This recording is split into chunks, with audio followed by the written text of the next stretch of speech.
Ce jour dédié pour le Fouachema de Rachamim Ben Sarah. On pose la question à propos de la paracha de la semaine, les explorateurs, qui étaient des tzadikim. Plusieurs midrashim, il y en a qui étaient des grands tzadikim, des petits flics de quartier, responsables de 50 personnes. Et ils savaient que si on rentrait en terre d'Israël, ils perdraient leur siège. Et donc c'est ce qui a causé qu'ils ont eu un regard négatif sur ce qui se passait ici en Israël, et donc ils ont fait la faute de parler mal, médisant sur la terre d'Israël, qui a entraîné 40 ans de pérégrination dans le désert supplémentaire au peuple d'Israël. Alors la question est, comment des tzadikim pareils pouvaient-ils faire une chose pareille, je veux dire, pour perdre son siège? En plus, c'est d'après le Midrash qui dit c'est un siège de 50 personnes, d'accord? Bon, c'est pas la présidence. Alors, je crois que tout simplement, c'est un très grand enseignement pour nous de la puissance de la Negiya. Qu'est-ce que la Negiya? Negiya signifie littéralement toucher, ça veut dire que tu n'es pas propre dans ta démarche, tu as un intérêt. Et évidemment, on parle maintenant d'un intérêt extrêmement caché. La semaine prochaine, on aura parachat de Korach. C'est à peu près la même chose aussi. Korach, qui est un des grands tzadikim du peuple juif, il avait Ruach HaKodesh. Tzadik Katamar Ifrach, dans les Télim, ce qu'on dit la veille du Shabbat, Tzadik Katamar Ifrach, Sofet Evot, les fins de mots, c'est Korach. Un tzaddik comme un palmier, il va fleurir. On parle de qui? De Korach. C'est après que le retour est paré, il est encore en train de brûler en enfer. Que le retour est paré, il va réintégrer sa place initiale. Il avait Ruach HaKodesh, il avait l'Esprit Saint. Et Chazal demande quelle bêtise l'a poussé à faire une chose pareille. Qu'est-ce qui s'est passé? Lévi avait 3 enfants. Kehat, Gershon, Merari. Kehat avait 4 enfants. Amram, Itzar, Chevron, Uziel. De Amram sont sortis 3 enfants. Moshe, Aaron, Myriam. Donc on a trouvé un président de la tribu de Lévi. Alors on prend Lévi, son fils aîné Kehat, son fils aîné Amram. Bon, les 3 enfants de Amram, chacun il a son rôle, un Kohen Gadol, un roi d'Israël, une prophétesse. Alors qui doit recevoir maintenant la présidence? Le fils du deuxième, qui c'est Korach ben Hitzar. Korach. Et Dieu dit à Moshe, non, tu prends Elitzaphan ben Uziel, le fils du dernier. Korach est un peu embêté dedans. Entre à la maison, sa femme lui dit, mais mon cher ami, tu t'es fait doubler là. C'est pas cavote, c'est pas normal, c'est à toi que ça revient. Bon, lui, c'est un type bien, un tzaddik. Ouais, bon quand même, mais comme ça. Et puis il a vu, Chazal pose la question, Mara le Shtutze. Donc qu'est-ce qu'il a fait? Il a fait une révolte. Il a dit, c'est pas normal qu'eux prennent tout pour eux. Nous aussi on a droit par nous tous on a vu du au Mont Sinaï. Et il va convaincre 250 grands sages d'Israël de venir en candidature pour être le Kohen Gadol à la place de Aaron. Maintenant, ils savent très bien qu'il y a un Kohen Gadol. Et Moshe leur dit, chacun va amener demain l'encensoir. On sait qui tue.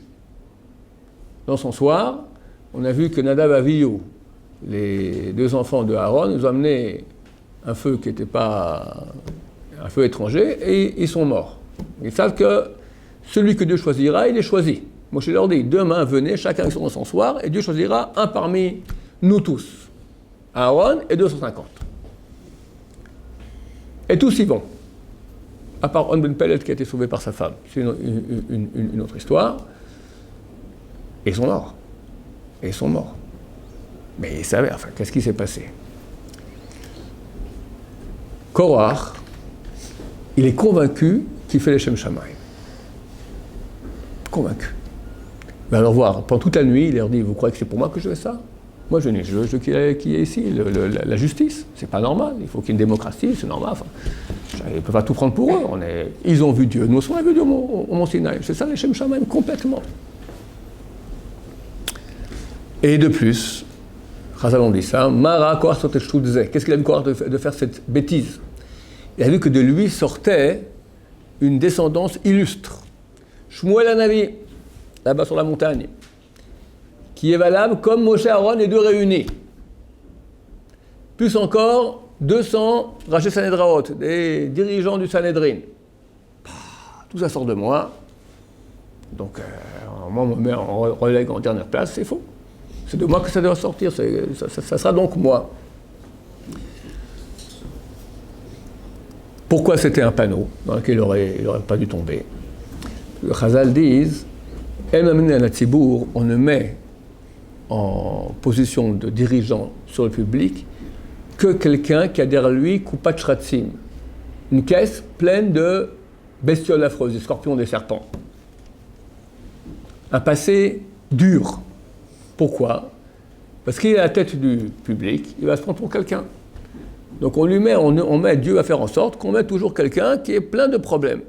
Tu prends le roi David, du côté de sa mère, c'est un converti, descendante de relations incestueuses, du côté de son père, relation une prostituée avec sa belle-fille en déguisant prostituée, ça va, il ne se prend jamais pour quelqu'un. Korach, il a dit, cette loi de Chazal est fausse. Preuve en est, moi, de moi va descendre maintenant un homme illustre, Shmuel. Et si on regarde, et voit en prophétie, Shmuel, entre Korach et Shmuel, c'est 400, 800, voilà, 400, 500 ans, on va dire. Et il voit, 500 ans plus tard, Shmuel sort de sa descendance. Et il voit toute la descendance, ils sont tous impecs. Tous impecs. Donc cette loi est fausse. Qu'est-ce qu'il ne savait pas? Qu'est-ce qu'il ne savait pas? Qu'al Kupat Shratzim de Shmuel, c'est Korach. C'est Korach, Kupat Shratzim, la caisse pleine de bestioles, de scorpions, de serpents. Le gros problème dans le pédigré, d'accord, dans les ancêtres, c'était lui, Korach. Mais lui, il s'est dit, c'est faux. Allez, moi, je suis un type très bien. Donc il a cru que lui est bien, tout le monde est bien, donc c'est moi. Et cette loi, elle est fausse. En allant contre les paroles de Chazal, là déjà, il était déjà dans l'erreur. Qu'est-ce qu'on voit de cela? Quelqu'un croit qu'il fait les Shem Shamaim. Je donne un cours le matin au Avrechim. On parle de cela. Il dit, on parlait qu'il ne fallait pas être en colère. Quelqu'un me pose la question, mais si je suis en colère maintenant, les Shem Shamaim.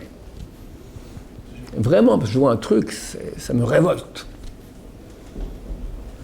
Je lui dis, tu rêves.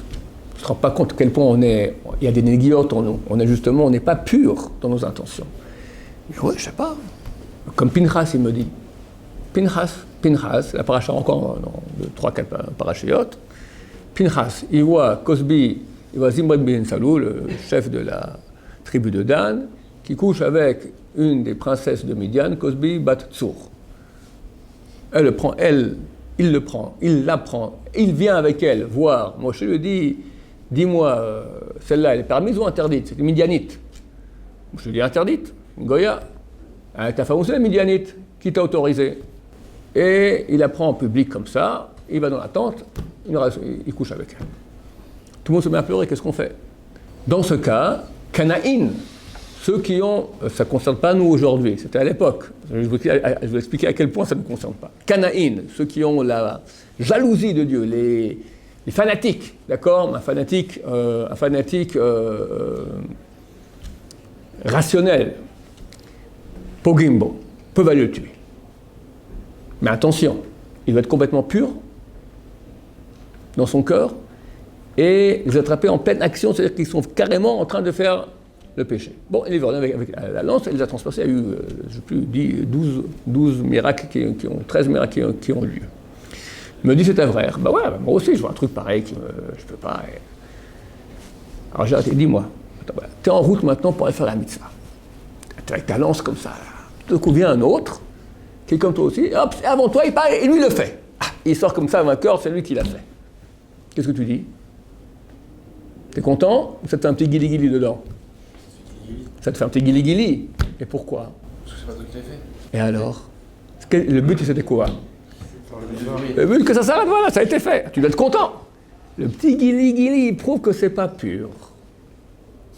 Et à quel point, avant cela, nous, on croit qu'on est pur. On est convaincu. Alors, idem pour répondre à ta question, l'explorateur. Il croyait qu'il était pur, complètement. Les Shem Shamaim, nous, on veut vraiment le bien du peuple d'Israël. On ne tiendra pas, c'est pas bien. Pour nos enfants, etc., on ne pourra pas rentrer dans cette terre. Dieu, Chazal, ils sont sans aucune pitié. La vérité, il a dit, ils vont tout au fond. La vraie raison, il y avait ton cavote là-dedans. C'est vrai que tu allais perdre un peu ton cavote. Nous, on doit savoir, très souvent, très souvent, les gens font des choses, ils croient les Shem Shamaim, de façon désintéressée. Quelqu'un m'a dit une fois, plus on dit que c'est désintéressé, plus que c'est intéressé. Un type qui fait de façon désintéressée, il ne dit pas, je fais les Shem Shamaim. S'il dit déjà ça, c'est déjà qu'il y a du kavod, il y a des machins et des trucs. Il faut être super méfiant de nous-mêmes. On n'est pas des grands tzadikim qui font les choses vraiment de façon désintéressée. Et tous ces enseignements-là nous le montrent.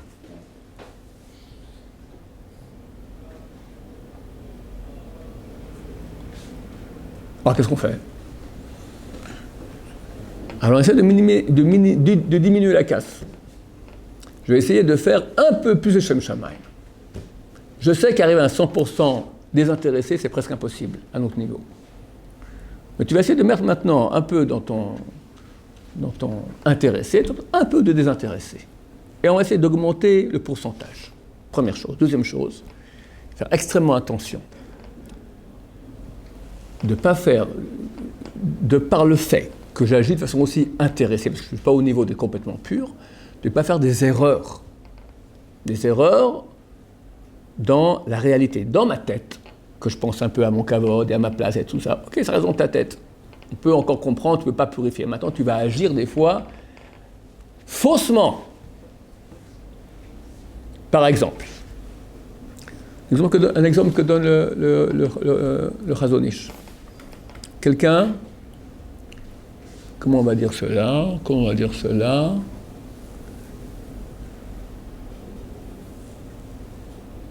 Voilà, on va prendre l'exemple qu'il donne exactement. Il donne quelqu'un qui a une épicerie. C'est un type qui sans cesse, il parle de bitachon. Bitachon, c'est quoi bitachon? La foi en Dieu, tout provient de Dieu. La parnassa, etc. Chazon Ish, il dit, tant que quelqu'un, il n'est pas dans la mouise, d'accord? Alors, il peut beaucoup parler, il est saf-sef, il klaxonne du bitachon. Il faut en Dieu, il faut avoir en Dieu. S'il y a des problèmes, il faut toujours avoir en Dieu. Donc il n'est pas dans le problème lui-même. Tout provient de Dieu, il faut le savoir, la parnassa, on fait qu'une ishtaglout, une comédie, c'est Dieu qui envoie, etc. Bon, vient un type, ouvre une épicerie comme lui vend des clous aussi, vendeur de clous, en face de son magasin. Bitachon, tout provient de Dieu. Il t'a rien volé le type en face, il ne peut pas te prendre un seul client. Bon, mais tout coup, il voit un client qui venait chez lui, qui va là-bas. Il commence à passer sa journée maintenant à regarder. Il se renseigne. Et il voit qu'ils vendent des clous peut-être un peu moins bien que les siens, mais pour le même prix. Ah, comment ça, la shonara? Il dit, vous savez, bon, ça les toilettes, ça pour utilité, c'est un shonara utile. Les clous là-bas sont pas aussi bien que chez moi. Et puis, il commence à chercher des défauts chez l'autre. Il commence à parler avec des gens. Et il y a un clan qui se fait. Je ne comprends pas, mon cher ami. Bitachon, tu avais foi en Dieu, tout vient de Dieu. Alors, pourquoi tu parles? Hein? C'est le commerce, il a le droit de... Je sais pas, Le droit de quoi? Parler mal sur l'autre? Non, la shonara? Après, il va commencer à mentir, des choses qui ne sont pas vraies. Il défend son produit? Non. Défendre son produit, ça signifie descendre l'autre. Défendre ton produit, aucun problème. Mais tu descends l'autre, en aucun cas. Jalousie, c'est interdit. Haine, c'est interdit. Mensonge, c'est interdit. Lachon hara, c'est interdit. Motzi Shem Ra, quand tu dis de lachon hara, quelque chose de négatif qui est faux, après tu vas faire une marloquette, parce qu'il y a un clan, tu commences à parler avec les gens, etc. Après tu peux le faire honte en public. Terrible! Les pires choses de toute la Torah, c'est ça. C'est pire que tout. On a à la fin de Parashat Noach un Rashi connu qui dit que les gens du déluge ont été tués, mais on part au Olam Haba. Les gens de la tour de Babel ont été dispersés et c'est le contraire. Le déluge, ils ont été tués, ils n'ont pas part au Olam Haba. Et ceux de la tour de Babel ont été dispersés et on part au Olam Haba. Dans lequel est plus grave? Le déluge, il y avait la débauche sexuelle. Ok, c'est pas bien. Ils se volaient les uns des autres. Pas bien non plus. Mais sous la tour de Babel, ils sont partis en révolte contre Dieu. Révolte contre Dieu. À faire une tour maintenant, on va se battre contre Dieu. Et ceux-là qui sont allés se battre contre Dieu, ils n'ont pas un Olam Haba. Et ceux du déluge, qui n'ont rien fait contre Dieu. Ils ont volé, ils ont débauche sexuelle. Ok. Mais pas contre Dieu. Eux n'ont pas part Olam Haba. Réponse de Chazal. La tour de Babel, ils étaient unis.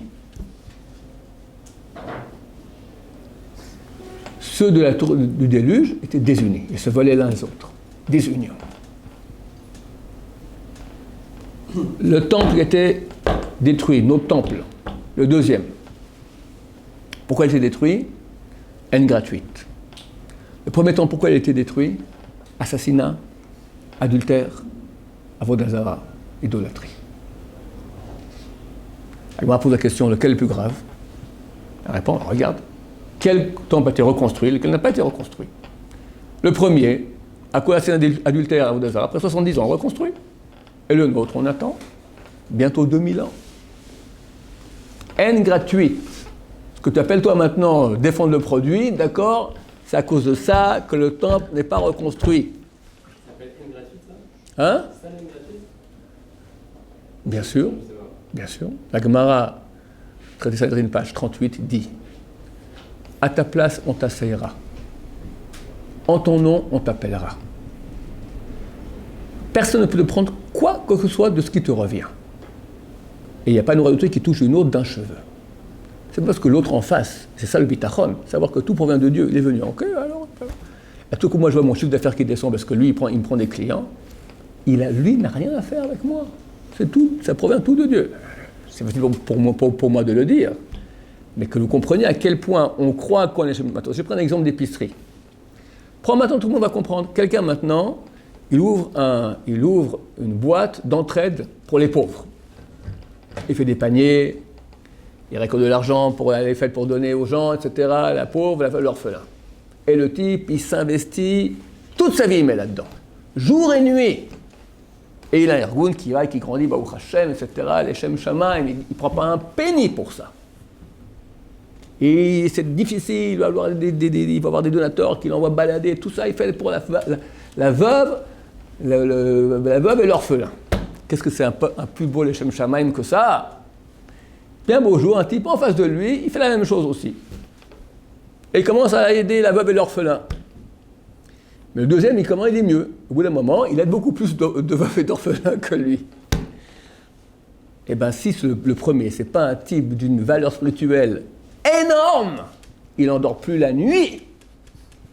Il n'endort plus la nuit du type en face, qui aide plus que moi la veuve et l'orphelin. C'était les Shem Shamaim ou pas?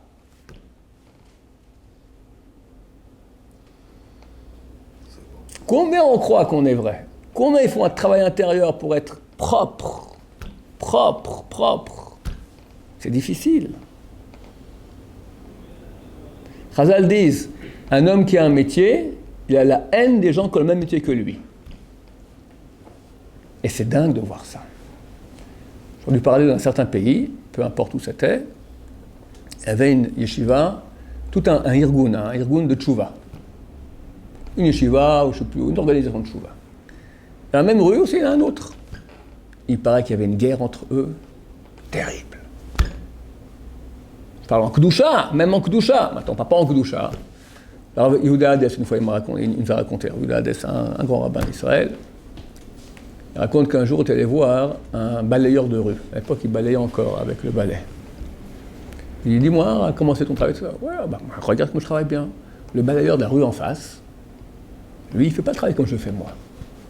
Et il commence à faire la lachon hara sur le balayeur de la rue. Quand moi j'allais à l'école, on disait, quand tu étais mauvais, on disait, tu finiras balayeur de rue. C'est le fin de la fin de la fin de l'échelle sociale. Même lui là-bas, ils sont jaloux l'un envers l'autre. En deux cordonniers, c'est très marrant. Quand tu vois l'extérieur, c'est marrant de voir la guerre qu'ils ont entre eux. C'est ridicule. Mais quand nous, on a un métier, un type a le même métier, automatiquement, on est en concurrence. Terrible. Il ne faut pas croire que c'est une chose facile à enlever. C'est extrêmement dur. Je ne sais pas si un homme qui est pur dans ce monde à ce niveau. Extrêmement dur. Extrêmement dur. Comment on peut savoir si on fait vraiment la chose de Shem Shamaim? Ce genre de cours que je vous fais maintenant, qui vous remet en question, bien que vous verrez. Alors tu prends des exemples, l'exemple que je vais donner maintenant, lui va faire une mission à ta place. Là tu vois tout de suite, tu es heureux. C'est presque impossible à notre niveau d'être vraiment heureux complètement sans un petit guili-guili dedans. On sera heureux, si on a fait beaucoup de travail, on sera heureux. Un sera complètement malheureux, c'est le type normal qui ne sait pas travailler. Un il sera un dixième heureux, un il sera... Regarde, Aaron à Cohen, il a 83 ans, c'est le fils aîné. Et on lui dit maintenant, c'est Moshe qui sera maintenant le prophète qui amène la Torah au monde. Et il va le rencontrer. Et Aaron a 3 ans de plus que Moshe. Et la Torah, Dieu dit à Moshe, sache que ton frère Aaron, Samar Belibo, il est heureux dans son cœur. Dieu a témoigné. Et grâce à cela, il a le pectoral, parce qu'il a un cœur pur. Aaron à Cohen, on est à 1 milliard d'années-lumière de ça, il ne faut pas rêver. Alors arriver à être complètement pur, on ne sera pas. Mais arriver à limiter la casse, parce que comme maintenant c'est... Où est le problème? Le problème c'est que quand c'est interdit, mais quand maintenant il y a une bonne raison de dire que l'autre, il aide la veuve et l'orphelin, mais il fait moins bien que moi, il fait des paniers, regarde ces paniers, ce qu'il met dedans, regarde ce que moi je mets dans les paniers. Si c'est la vérité. Hein? Sans être méchant, si c'est la vérité. T'as pas le droit de le dire, c'est la Shonara, il n'y a pas une utilité là-dedans. On me dit je vais chez toi ou là-bas, honnêtement. La vérité, La vérité, il faut même pas répondre à ça. Parce qu'on est dans Gaba Davar. Le type, je suis concerné. Prends, je te donne mon panier, prends un panier là-bas et fais toi-même une étude comparative. Que lui il voit. Que moi je dise, c'est super dangereux. Parce que pour dire les toilettes, il faut qu'on soit propre. Sinon, t'es intéressé, c'est extrêmement dur. Mais c'est l'être humain qui est comme ça. Oui. Notre premier ressenti, c'est ça. Il y a une partie en nous qui est animale. Et Dieu veut qu'on fasse cet animal un ange. D'accord, donc c'est normal qu'on soit comme ça. Normal. Il faut faire Normal, il y a un travail énorme. Il faut en parler, c'est bien qu'on en parle maintenant. C'est tous ces parachutes-là, c'est le même sujet qui revient sans cesse. Avoir un cœur pur. Combien c'est dur? Le Rav Shach, il a dit, vous pouvez ouvrir mon corps, il a dit, c'est un grand la Torah. Je ne sais pas qu'il ne s'est pas trompé. Vous pouvez prendre un rayon X, mon corps il est pur. Des fois il partait en guerre contre des gens. On peut croire que peut-être il y a de la jalousie, machin. Si le cœur est pur, qui peut dire ça sur lui? Et à l'inverse, quand on voit quelqu'un qui est bien, on peut dire pourquoi je ne suis pas comme lui. Excellent. Ça c'est une bonne jalousie. J'envie comme il est. On peut envier son prochain. Pardon? On peut envier son prochain. Dans les choses spirituelles, on peut envier. Et c'est bien d'envier, mais pas envier que quelqu'un il est chacham. Tu vois, je pose une question, toute la Torah il la connaît. J'ai envie d'être comme ça, bien sûr, c'est très très bien, aucun problème là-dessus. Envier, c'est envier son argent, envier sa voiture, envier sa femme, envier son âne, comme c'est marqué dans les 10 commandements. Ok? Ça, c'est des choses matérielles. Il y a un grand rave, par exemple, j'aimerais bien comme lui. Génial, c'est extrêmement bien. Maintenant, si tu es au cours, et il y a un élève, chacun pose une question, et toi, tu es en numéro 2. Si tu es numéro 4, 5, tu n'as rien à faire. Mais si tu es numéro 2, tu es en concurrence avec lui. Alors, ça t'embête. Tu poses une question, le Rav te dit, quelle question idiote. Non, c'est pas méchant de dire ça. Il fait, quelle question? Bon, écoute, tu comprends pas, c'est simple. Il pose une question, ça c'est une bonne question. D'accord? Ça tient un petit guili-guili dedans. Si c'est une fois, ça passe. Si c'est 20 fois, ça passe plus. Alors maintenant, tu aimerais bien être comme lui. Pourquoi? Parce que c'est un amour de la chorma, la sagesse, ou une recherche de kavod et de jalousie. Ça, tu pourras savoir très simplement. Quand lui vient pas au cours, c'est toi qui reprends la place numéro 1 maintenant. Tu es content ou tu es malheureux? Si tu es content, c'est moi le numéro 1, c'était une mauvaise jalousie. Si c'est dommage qu'il n'est pas là. Il était là-bas, il était là, il était plus fort que moi, ça me poussait à le plus réfléchir, plus grand. Ça, c'est une bonne jalousie. On sait que après, en fait. Si on peut faire, on peut s'imaginer qu'est-ce qui se passe. Ça, le travail à faire. En fait, c'est que l'imagination là-dedans. Parce qu'on peut savoir qu'après. C'est que l'imagination. Et non, tu peux analyser chez toi-même comment tu réagirais. Maintenant, le principe qu'il faut pour se battre contre cela, c'est vraiment comprendre que tout provient d'Hachem. Et personne ne peut me prendre rien de ce qui me revient. C'est ce que j'ai besoin pour moi. Et lui, ce qu'il a besoin pour lui. Et si je suis jaloux, je vais prendre ce qu'il a pour lui, je pourrais expliquer plus profondément. J'ai marqué que celui qui vole de l'argent, une prouta à son prochain, c'est comme s'il a volé son âme. Pourquoi ? Je volais un centime. Un centime, c'est un centime, c'est pas une âme.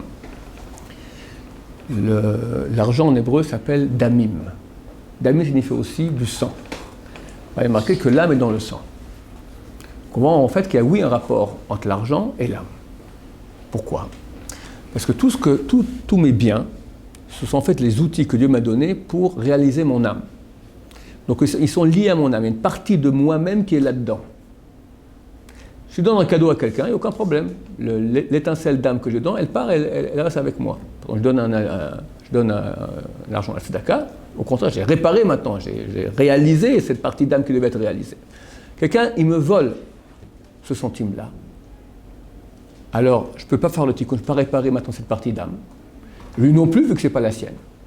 On doit revenir en Gilgul, on doit revenir réincarner, pour qu'il me rende maintenant cette partie d'âme qui m'a volée, que je puisse maintenant la réparer en faisant ce que je dois faire avec elle. L'outil qui est besoin pour achever mon âme, qu'elle soit parfaite comme il faut. Terrible. Maintenant, la jalousie est exactement la même chose. Si maintenant je suis jaloux des biens que l'autre a, je suis jaloux de quoi ? Je suis jaloux de ce qu'il a pour son âme à lui, mais ça ne me sert à rien. On va me donner tout ce qu'il a à lui, alors j'aurai maintenant à réparer son âme à lui. Ça va, j'ai suffisamment de travail avec la mienne. Il faut que je comprenne que ce que j'ai, c'est exactement ce qu'il me faut, le mieux au monde, le mieux au monde. Si Dieu m'avait créé maintenant avec l'intelligence de lui, avec la beauté de l'autre, avec l'argent de l'autre, tu ne serais pas toi, mon cher ami. Dieu t'a donné le mieux, le top pour toi. Donc dès lors, tu as compris, et ça c'est ce qu'il faut intégrer sans cesse, parce que tu as le corps qui revient, la partie animale, non mais quand même, pourquoi lui et pas moi, on demande ? Pourquoi lui et pas moi ? Le petit cri du gosse de 1 an. Je le racontais, je le répétais, c'est trop beau. J'ai fait un essai avec mes petites filles quand elles avaient 2-3 ans, je ne sais plus. Il y avait 2 filles. Alors j'ai donné à une un bonbon. J'ai dit maintenant, regarde, ou bien je donne à l'autre 2 bonbons, ou rien à personne. Mais elle a passé 1 seconde, rien à personne. Mais il vaut que je perde, plutôt que lui, il est 2 fois plus que moi. Et ça, c'est l'animal qu'il y a chez nous tous. Yoram ben Navat, on va finir avec ça parce qu'il est tard déjà. Yoram ben Navat, c'est un des 4 rois qui n'a pas part au Olam Haba. Pourquoi ? Il s'est révolté. Il a fait un 2e temple, il a fait un schisme du royaume de Shlomo, etc. Chazal dit que Dieu venu lui a dit, rétracte-toi, reviens, fais tchouva, et moi et toi et le fils de Ishaï, donc le roi David, on se promènera ensemble dans Olam Haba. C'est beau ça. Se promener avec Dieu et David dans Olam Haba, qui veut pas ça dans le meilleur de ses rêves ? Il a dit, qui est à la tête ? David ou moi ?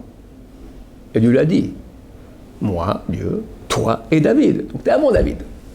Il voulait l'entendre encore un peu mieux. Un peu le câble. Il dit, bon, c'est comme ça, alors David est à la tête, et toi après. Et c'est comme ça, je veux pas. Nous, on dit tous, c'est un crétin fini. C'est un crétin fini. Je vous dis tous, je vous garantis, aucun de nous aurait dit une autre réponse. Aucun de nous. Parce que quand on est jaloux, on veut la perte, on ne peut pas supporter que l'autre est plus haut. Mieux vaut, je veux mieux crever lui et moi, mais qu'il ne soit pas plus haut que moi. Il y a des gens qui savent, qui sont en train de brûler leur Olam Haba, dans la marloquette, dans comment on dit marloquette ? La discorde, la bagarre qui se passe maintenant, en train de tout perdre. Je peux faire autrement. Il faut absolument que je descende l'autre, sinon je ne peux pas supporter. Et les gens sont prêts à tout perdre pour ça. Chacun de nous serait dans le même panneau. Ne croyez pas qu'on est... Je vous dis, c'est dur pour moi de vous montrer à quel point. Mais quand quelqu'un il est jaloux, mon cher Rabbeinu, vous voulez vivre encore. mon cher Rabbeinu. Plus haut que ça, vers l'âge de 120 ans, il dit Dieu, donne-moi encore un peu. Il dit ok, mais ton job il est fini. C'est Yoshua qui rentre à ta place maintenant. Et il voit que Dieu appelle Yoshua et lui parle à lui. Et Moshe reste dehors de la tente. Ça va. Je préfère mourir. C'est normal, c'est Dieu quand même. C'est-à-dire, il a connu la perfection en tant qu'être humain. Ok, ça te dérange que l'autre soit plus? Mais c'est peut-être déranger que lui, il soit pas proche de Dieu, elle a préféré mourir, pas Ouais, que c'est le ça. soit plus. C'est qu'il. Cette Ok, relation. tu continues à vivre quand même. Tu es là, tu voulais vivre. Tu vis, tu continues. Il n'est pas devenu un... Que Dieu a tout le Il n'est pas devenu un légume. Il a resté Moshe Rabbeinu. Mais c'est plus lui maintenant qui dirige en Israël qu'en contact avec Dieu. Ah, c'est quoi le travail alors? Comment on travaille au jour le jour? Comment est-ce qu'on travaille? On s'imagine des situations pareilles, sans cesse, et on intègre complètement que tout ce que l'autre a, c'est très très bien pour lui et très mauvais pour moi. Je n'ai pas à l'envier, je n'ai pas à être jaloux. Personne ne me prend rien. C'est un travail de réflexion? Réflexion. L'homme, il travaille le plus avec la réflexion. Il n'y a pas d'autre moyen. Et si jamais il voit que le corps se réveille en jalousie, etc., alors qu'il fasse le travail, mais il n'arrivera pas toujours à dominer, au moins qu'il ne fasse aucune action interdite. Parce que le cœur, on peut encore comprendre qu'on n'est pas pur, parce qu'on n'est pas des anges. Mais un mot de travers, quelqu'un te pose une question, puis il y a toujours quelqu'un qui pose la question qu'il ne fallait pas poser, d'accord? Il faut arriver à se retenir, rien dire. Là, au moins tu travailles. Bah, au Hachem, c'est excellent. Se rappeler sans cesse que personne ne me prend rien. Tout ce que je recevrai, tout ce que je dois recevoir, le mieux pour moi. L'exemple que je donne très souvent, c'est un escargot et un bœuf. Jamais escargot est jaloux du bœuf. Deux escargots peuvent être jaloux. Ceux qui se ressemblent, il est jaloux. Ceux qui ne se ressemblent pas, il n'est pas... Personne n'est jaloux parmi nous de Rav Yosef. Tu es jaloux de ton copain dans la classe qui est un peu mieux que toi. C'est tellement autre chose. Ce qu'il faut mettre dans la tête, la personne, elle est autre. Autre. J'ai rien à voir avec elle. J'ai mon job à moi. Et bah, au Hachem, Dieu me donne tout ce que j'ai besoin. Et l'autre, il a son job, il a 1 million d'années-lumière. Ah, maintenant, on est proches physiquement, ou dans la même profession, dans la même classe. Ok, c'est fortuit comme ça pour que Dieu me fasse travailler un peu. Mais je ne vais pas être jaloux de lui, on n'a rien à voir ensemble. Adraba. À plus forte raison, on fait partie du même peuple. On est des frères. Et si lui réussit, moi aussi je réussis. Si lui réussit, moi aussi je réussis. Sa réussite, c'est ma réussite. Je te donne des moyens de travailler. Regarde, c'est pas en une fois que ça viendra, mais quand on répète les choses 10 000 fois, ça rentre. Il y a un travail à faire. Que nous aide, nous purifie le cœur. Baruch Adonai.